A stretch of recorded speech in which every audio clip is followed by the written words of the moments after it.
Hello, world. We're echoing. Hey, what's up? One of the best things that ever happened to me was becoming a mommy. This is my son, Tron, and he's pretty beast on the drums. Hate to brag, but... First of all, with a name like Tron, he's gonna have to do something creative, right?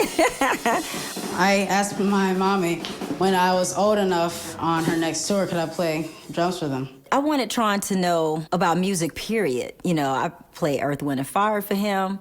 You know, when you're talking about musicians, it's like these people know how to play instruments. When Tron is listening to music, he'll hear things. Oh, Mommy, did you hear that? Did you hear that little sound right there? And he'll catch it. I'm just like, oh my God. I mean, it's just a dream for me, you know, so.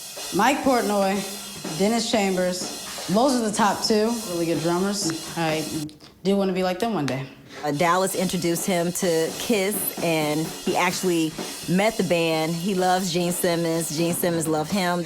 It was amazing when I first met Gene Simmons because he was my favorite person in Kiss, and he's actually my favorite band person of all time. Gene Simmons sent Tron a ginormous box of stuff. Kiss everything. I was like, Tron, you are one lucky kid. I would have been supportive with anything, you know? I definitely did not look at my son and say, okay, you have to follow into your parents' footsteps. He is a ham, that one. I love ya. Love me too.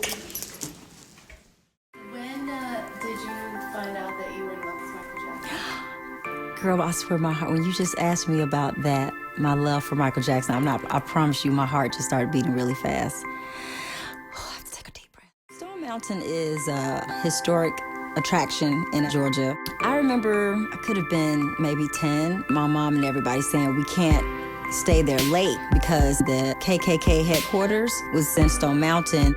And it's funny now because I live in Stone Mountain. As a matter of fact, it's predominantly black now.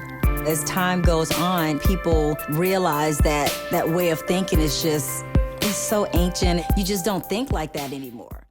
How long have you guys been open here in Greenbrook Mall? 1987. That's 2 years before I graduated from high school in the late 80s.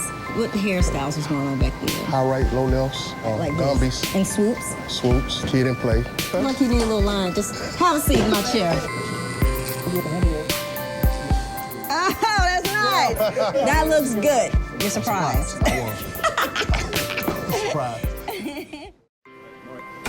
I was introduced to R&B a little later in the game. Like, my mom would always listen to, like, soft rock. So I remember being at a girlfriend's house. It's the first time I heard Anita Baker, but I didn't know who it was. It was Sweet Love, and I was like, what is that? Almost like some light came on to introduce me to this whole new world of music that I just instantly fell in love with. In TLC, we wore huge jeans, boxer shorts, hoping that we would be a part of making some kind of history. We were dressing like that to show that you don't have to wear tight dresses to make it.